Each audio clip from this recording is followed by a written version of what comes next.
So, good morning, Christopher Nevill. Thank you for taking the time to chat with us. I believe you have a topic today relating to mistakes. Could you tell us what you have in mind? Yes, I think it is probably one of the most misunderstood, and in my book, one of the most powerful human abilities. Our education system seems to have got hold of the wrong end of the stick. When our pupils, and they go to be educated, and we need to look at that word as well, get hammered if they make a mistake. It's marked wrong with probably one of the most powerful symbols in the Western world, certainly the Western Christian world, a cross. And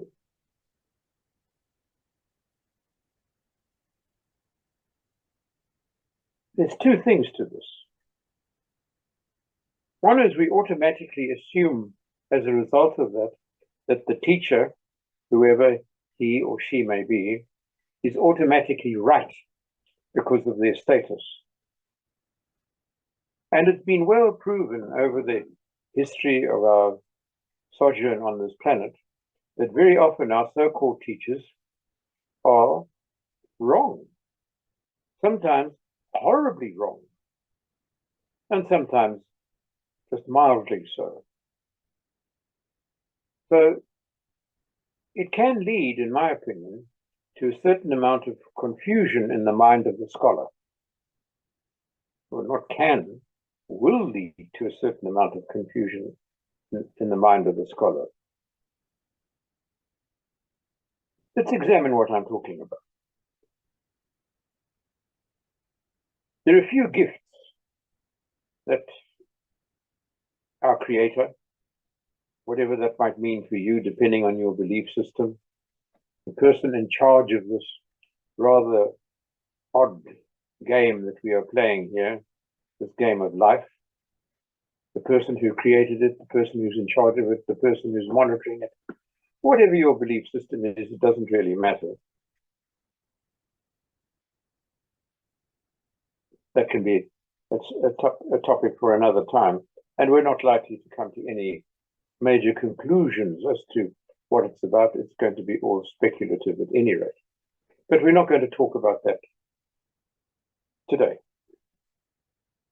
What is very much obvious is that there are certain gifts, abilities, talents with which we are bestowed, which are bestowed upon us.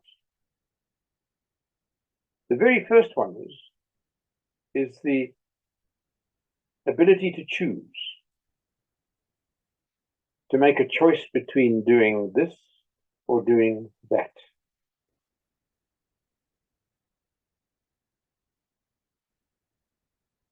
Without that ability, would there be, in point of fact, any purpose in life?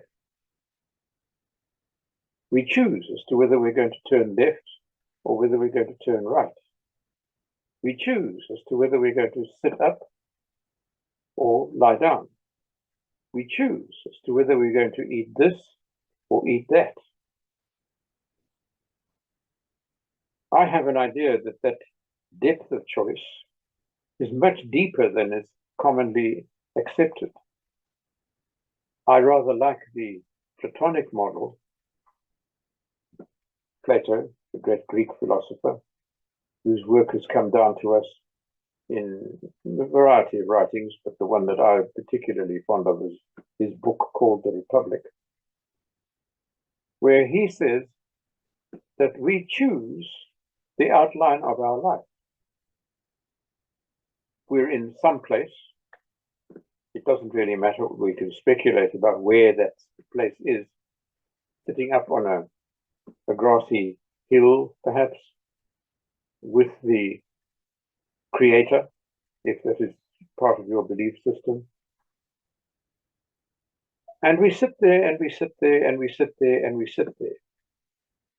Because after all, it's a fairly boring place.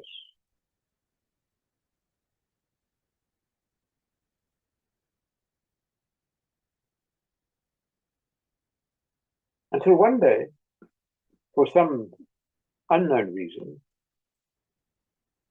and it seems to be part of the pattern,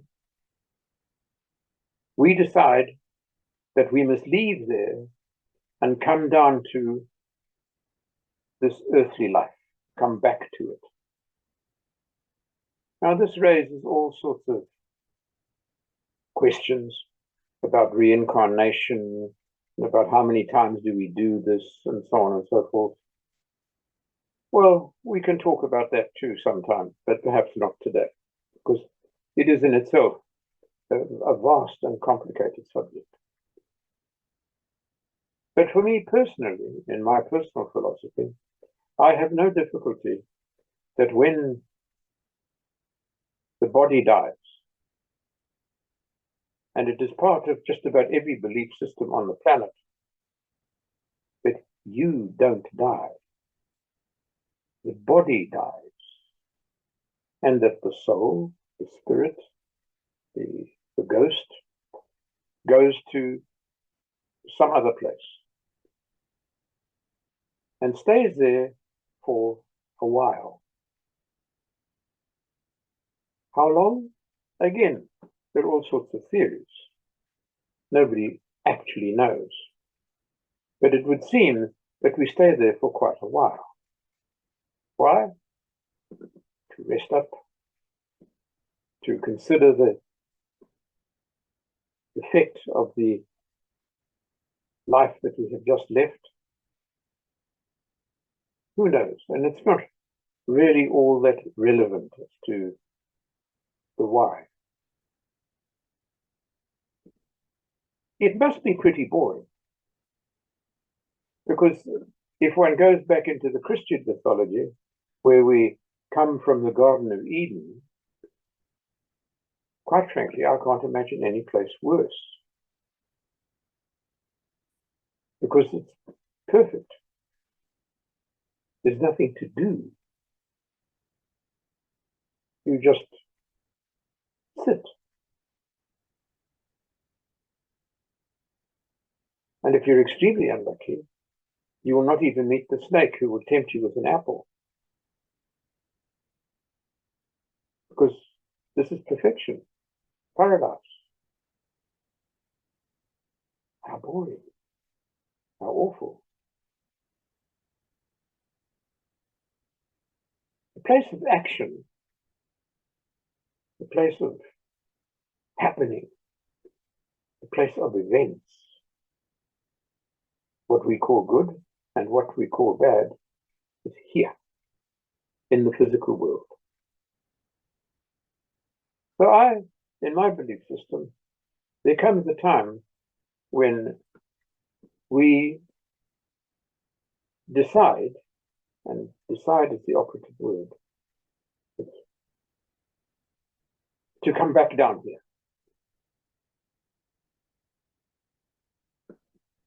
So we amble over to the big man, because there is a big man. Call him God if you will, call him Allah if you will, call him Buddha if you will, call him Ramakrishna if you will. It doesn't really matter. The concept is the same. We amble over to the big man and we say to him,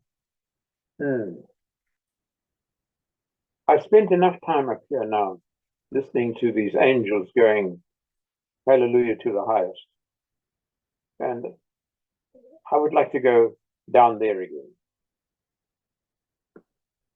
And the big man looks at me and says, I think you're probably right. You've been here resting long enough. So we say to him, good, I'll go and arrange it. And he says, no. It's not that simple. You must have a purpose. Otherwise, what are you going to do down there? Just to wander around.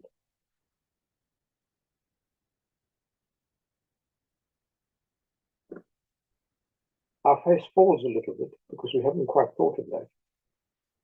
And then we said, well, yes, I think that what I would like to do is to go down there and experience the power of forgiveness. Pick one. It doesn't really matter. If you're following the story, you don't have to pick forgiveness. Pick something else. But for my story, let's pick forgiveness. And the big man nods wisely and says, that's a tough one. Yes, but I think it will serve you.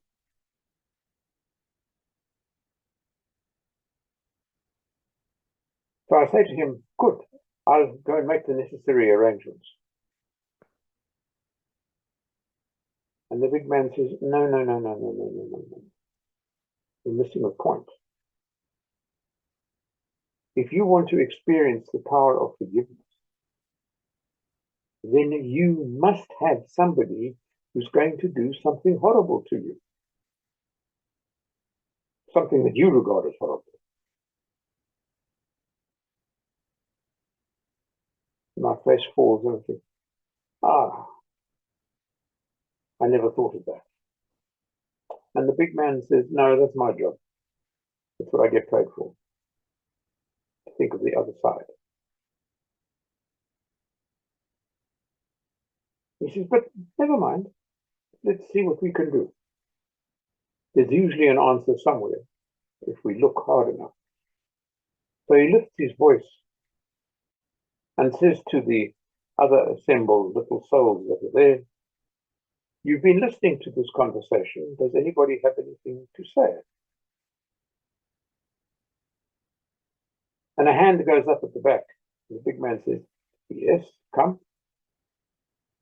And another little soul comes trotting forward and says, I've been listening. And I've been also wondering about staying up here in this perfect world. Heaven, paradise, call it what you will. And I'd like a little action. And the big man says, So the second little soul says, what I would like to do is go down there and be a perfect shit. Thoroughly unpleasant. I've always been nice. And that's had its fun side. But what about the other side? I've never experienced that. And the big man's eyebrows go back over the top of his head and he says, wow. Wow. Well, you two better have a conversation. So the two little souls wander off and start to talk about how they can serve one another. The one to being thoroughly unpleasant, and the other exercising the power of forgiveness.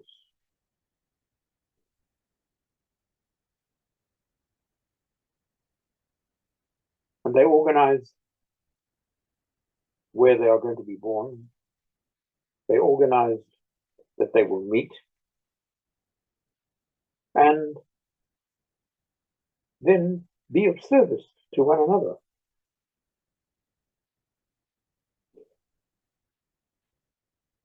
And then they go, and in Plato's model, it's really quite beautiful. They go off to a place where they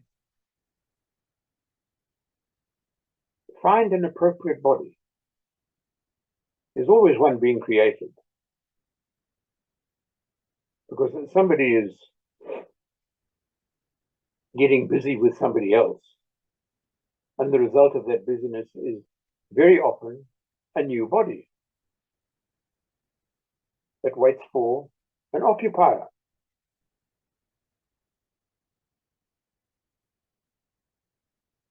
And eventually, the two little souls arrive here in this magnificent place. It's full of pain, joy, ugliness, beauty, monsters,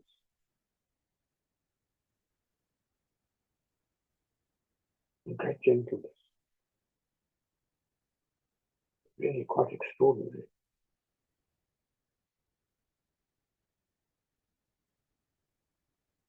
And they live out the lives that they have chosen.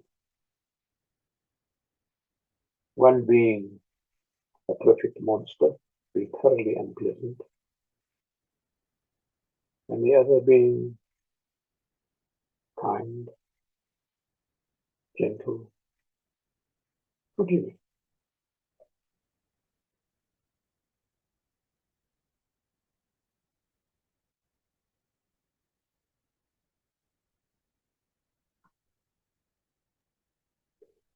May I ask some questions? Of course. Okay, so I understand the concept that you are explaining. Could you tie that back to right and wrong? Explain to the public how these two concepts relate. The right, being right or being wrong, and what is right and what is wrong, and then get back to the mistakes. Yes. If you can go on with that, I do have a mistake specific question as well for later on.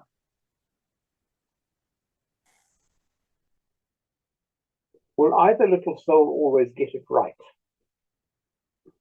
in terms of the game plan that they have set? No, I don't believe so. Because if you always get it right, then there's one great opportunity that is missed, and that is the opportunity to learn. It is only when you make a mistake that occasionally the little soul who chose to be a perfect monster all of the time is nice that he can learn the difference between the two. And it's only when the other little soul who's wanted to always forgive sticks his feet in the ground and says, "No, I can't let that go." He has the opportunity to learn. For so long as we always get it right, then there can be no learning. It is only when we make a mistake. It's a fantastic human ability. It's very much tied with the other fantastic human ability, and that is the ability to change our mind. Whatever it is you're doing, however it is that you're doing, you can change your mind. There is no greater gift. And that creates the opportunity to learn. And in learning, we develop, we grow, we improve ourselves. So it seems almost as though for us to improve ourselves, we must make mistakes. For so long as we refuse to admit the possibility that we just might be wrong, there can be no growth. There can be no development of the human soul. Then we might as well stay in heaven. Yikes. I can imagine worse things, but it really has to stretch my imagination. To sit in perfection all the time with nothing to do. I'm fond of saying when I talk to people like this, and it really often gets people a bit edgy, there's one place that I can imagine as being the closest approximation to hell on earth, and that's the Garden of Eden. Because there's nothing to do, because it's all perfect. It's only when it's imperfect that we can bring to bear the magnificent gifts that we have been granted by our Creator, whatever that might mean for you. The ability to choose, the ability to admit and be willing to be wrong, the ability to look at something and say, I could do that differently.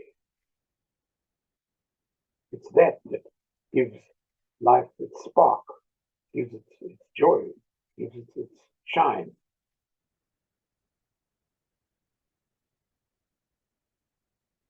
I tell people that come to me for counseling about their relationships and one thing another.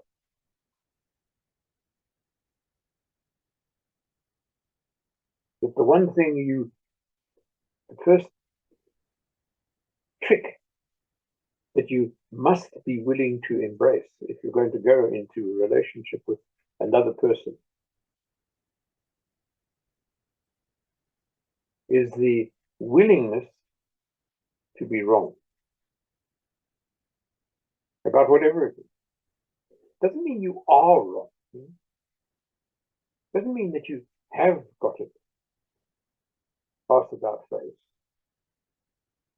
It's simply that you're willing to be wrong. Because as soon as you're willing to be wrong, then you open up the pathway to what Churchill called the broad sunlit uplands. For so long as you insist that what you're doing is right, there's no opportunity for anything. Because there's only one point of view, and that's yours. And life for me is too rich for that.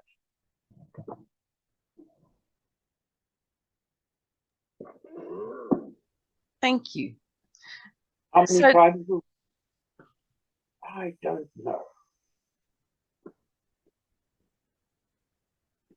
As most of you can probably see, I'm past the first flush of youth, and thank goodness for that. Somebody asked me the other day, wouldn't I like to be young again? And I said, are you out of your cotton picking mind? Having to face today what our young people are having to face and make extremely difficult choices. They were difficult enough in my youth, but now, these times are so full of choice, so full of possibilities. When I look at it from where I am at, I find it quite terrifying. And we're not teaching our children to embrace that.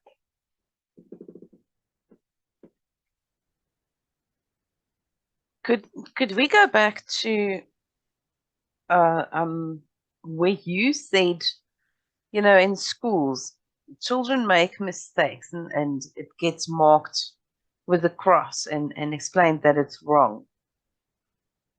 Now, my question is twofold. The first one is, surely we don't choose to make those mistakes.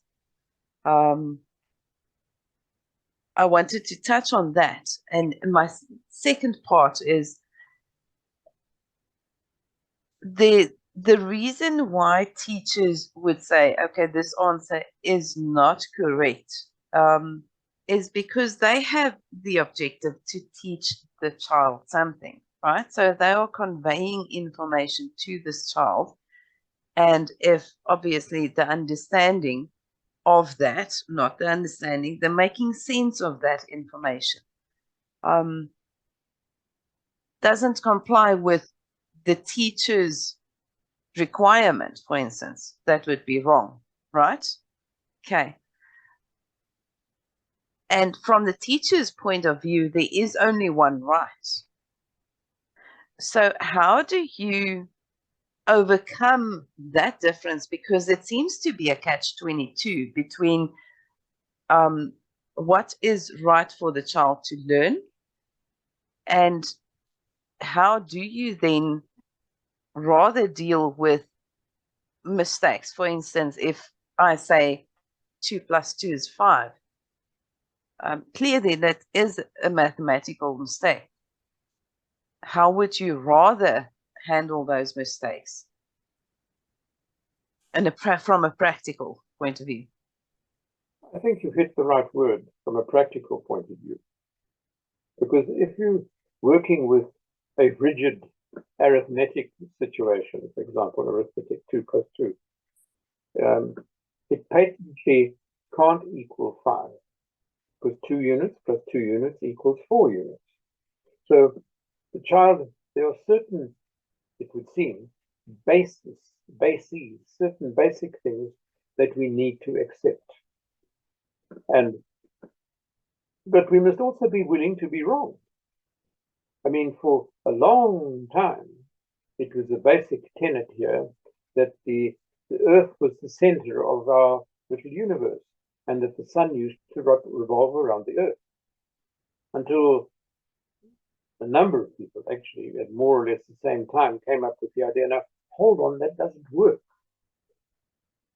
So we've got to look at the possibility that just maybe the sun is the center of our particular universe, and that the Earth revolves around it. And of course, an absolute furore.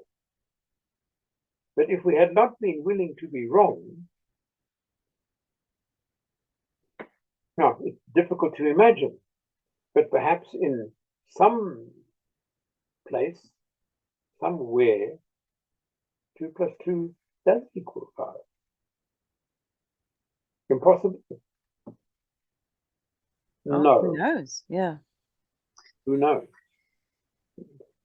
From our particular point of view of where we are in the universe, no, that's not possible. And as soon as you do that, you limit us. So perhaps we should teach our children is that right now, 2 plus 2 equals 4, not 5. Who knows? At some time in the future, something will happen.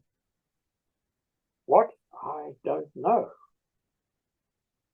Because we're not in that future. We're not there yet, yes. Will equal 5. And that seems to be the secret. Not to suddenly say, no, 2 plus 2 doesn't equal 4, it equals 5, because that's being equally adamant about it, is to admit the possibility that you might be wrong. And when you do that, it's that. Is that fantastic? No. What's fantastic about it? The common wisdom at this particular point in time is that the sun is the center of our particular universe and that it's situated here. And I was watching a fairly recent documentary on the BBC about the new discoveries that are being made about our universe and about what space is, and the fact that the universe is expanding at ever increasing rate. To say that it boggles the brain, and my grandfather was an astronomer. He was an expert on the moon. And he wrote a very knowledgeable, a book that I don't understand, treatise on the moon. And some of his ideas cut right across the common wisdom at the time. And they were regarded as wrong. And that has changed. It's part of the family tradition, for example, I have no idea whether it was true, that Armstrong, when he landed on the moon, used grandfather's maps. Wow. My goodness. The surface of the moon. Mm. I like to believe it's true. It gives a certain gloss and shine to my grandfather, who was, by all accounts, I never knew him, sadly, by all accounts, very interesting man. That seems to be the secret, not a question. We live so much in this world of what is right and what is wrong, and it doesn't serve us. Mm. Whereas where we should be living is in the world of possibility. Is it possible that 2 plus 2 equals 5? Why not? All you have to do is change your mind about a whole lot of stuff.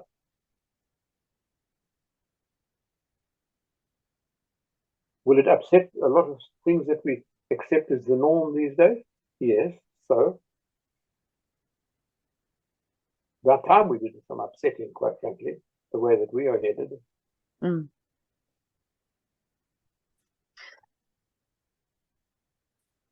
I can sort of speak on that, with that, the way we grew up.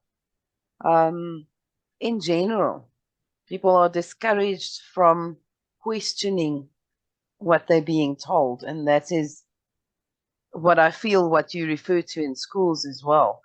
Yeah, I also had a very interesting grandfather, and he taught me to question everything. He said, question everything you can, and don't just believe the first two answers you get.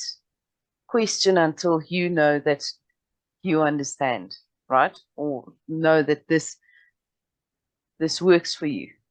And although in my later years, obviously it's working for me very well. But as a child, I had a very, very hard time growing up questioning everything, because it is not always allowed, and it's frowned upon to want to question, question religion, question church, question why should we learn how to, do athletics in school when you're brilliant at math and whatever else. So I did question everything, and I didn't have an easy time growing up. Do you think that the world is moving into a better position for kids where they can now start to question? I think that exists as a possibility, but we're still very much addicted to the right and the wrong, the tick and the cross. What I would like to see, and it brings its own difficulties, there are no argument about that, is that when a child, a pupil, gives a wrong answer, you heard the inverted commas in my voice, the wrong answer, we call it rather work in progress. I have an idea that that might be more of an encouragement to the young scholar to explore even further. There are certain things that we need to accept because they work. We need to accept that the sun gets up in the east. Why? Because it does, for the time being. Although there is more than enough evidence to suggest that there was a time when the sun actually got up in the west. And in fact, there's an ancient manuscript that comes down to us via Egypt called the Ipuwer manuscript. I think that's spelled Ipuwer, that says, the priests are casting lots, making bets as to where the sun will arise today, in the east or the west.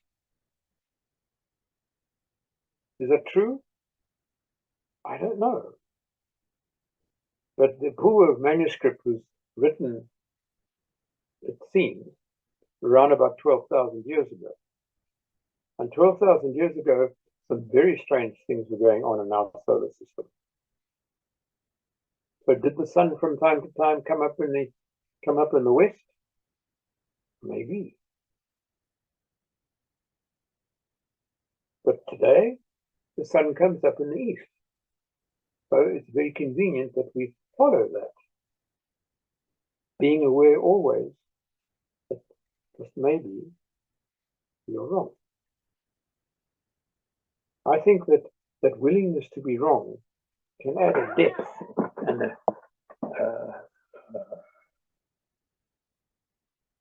magnificence to the human soul.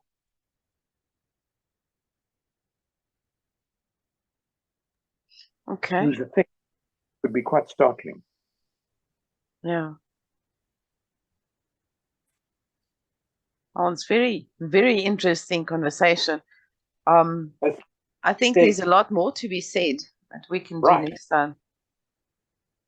As soon as we say, that's it, we're right, we live in a very small world. We automatically shut down the world. And that's where we can change our mind. Where we can change our minds. Mm. And it seems that that's where we're headed at this particular point in time. We've got all these ideas, all these theories, which we hold on to with a grim determination, determined not to give them up. Yeah. It's not serving us. Mm. That's just being stubborn, you know. Well, there's no point to that, because nothing's going to change if this is what I want, and I won't, how can I say, consider anything else. Particularly when it comes to, and I don't want to open a whole can of worms here, we can at some other time. When it comes in relationships, if you're not willing to admit that you just might be wrong about anything, about everything, about whatever it is, you are dooming that relationship. You're ripping the ground from underneath it. The very first trick in any relationship, one human being to another one, and particularly if they cross the sex line, in other words, one man to one woman to one man, the very first thing that we must do, and that dreadful word, perjurative, must, but I can't think of another one. The one thing we must do is be willing to be wrong. And just admit the faint possibility that the other person may be right. In some way, even if it's just a little bit right? Speaks Eve. Here speaks Eve. Just a little bit right. Yeah. Well, I am Eve, right? We bring the spice to the world. So thank you very much. This was a lovely conversation. That's about all the time we have for today. But I think we should continue this conversation on right and wrong.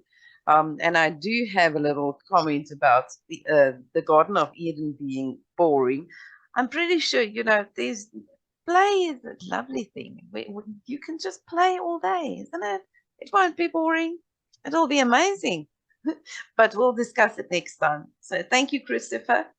Have a lovely afternoon, and enjoy. we'll see you next time. I look forward.